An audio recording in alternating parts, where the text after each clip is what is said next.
You know those little mental chores, the ones that just seem to suck the life out of your day? What if you could just hand them off?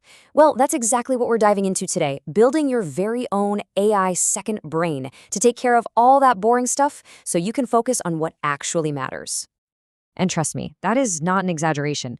This quote really hits the nail on the head. Just think about it for a second. An assistant that has a perfect memory of everything you've ever read, ever learned, ever written, and it's ready to help you like right now? The real enemy here isn't just being busy. It's this thing we can call cognitive clutter.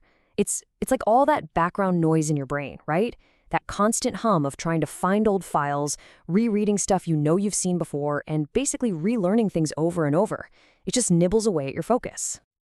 Okay, so how do we fight back? We need to tame that cognitive clutter. First, let's get real about what this busy work actually is. I mean, come on, does any of this ring a bell?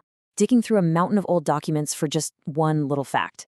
Or skipping back and forth through a super long video just to find that one key moment. And, my personal favorite, realizing you're Googling the exact same thing you researched 6 months ago. Yep, that is the stuff we're going to automate. All right, first up, let's talk about something huge, absolutely destroying the learning curve. Seriously, what if you could learn a complex new tool not in days or weeks, but in minutes? The process here is honestly kinda genius in its simplicity.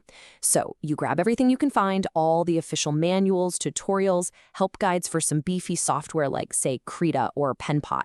You dump it all into a single project. And then here's the magic part. You just ask it to create a personalized guide just for you.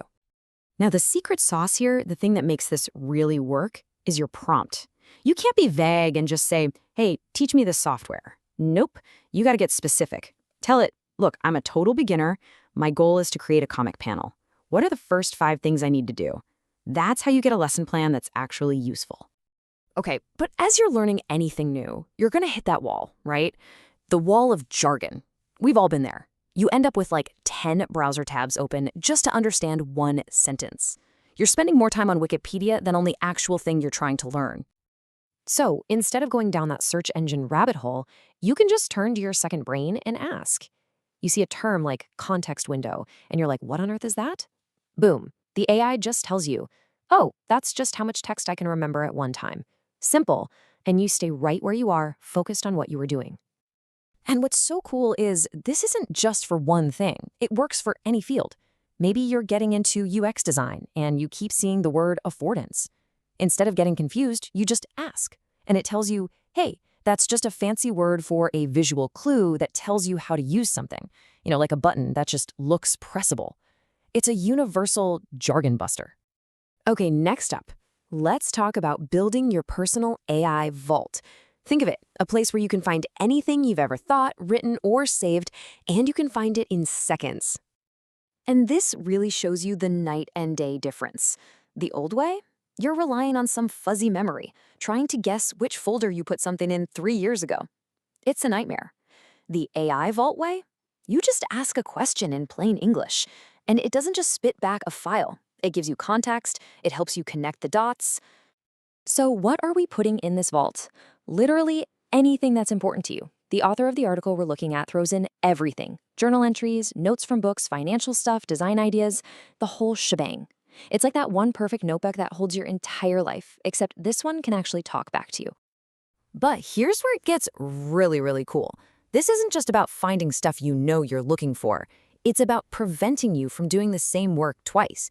Imagine you start a new project, and it pops up and says, hey, just so you know, you took a bunch of notes on this exact topic 6 months ago. Here they are. I mean, what a game changer. All right, let's switch gears a little bit and talk about something more creative. Let's turn this thing into your personal AI co-pilot, specifically for calibrating your writing. This is such a clever use case. So what you do is you feed the AI your own writing, your best blog posts, chapters from that novel you're working on, those super formal design studies. You give it a baseline. Then, when you've got a new draft, you can ask it to check your work against, well, yourself. You can ask, hey, is the tone here consistent with my other posts? Or how's the pacing in this chapter compared to the last one? It's like having an editor who has perfectly memorized your unique voice. So, we've covered a lot of ground. It all comes down to this. What will you automate? Because that's where the real payoff is. We just walked through five different ways you can start automating this stuff, and every single one of them is designed to do one thing: lighten that mental load you carry around every day. And that really brings us to the big question, the one for you to think about. As we were going through this, what popped into your head? What are those annoying, boring, repetitive tasks in your life that you could just offload? Because at the end of the day, that's what this is all about. This isn't just another productivity hack to save a few minutes. It's about fundamentally clearing out that mental clutter so you can finally free up your mind, your energy, and your creativity for the stuff that truly, genuinely matters to you.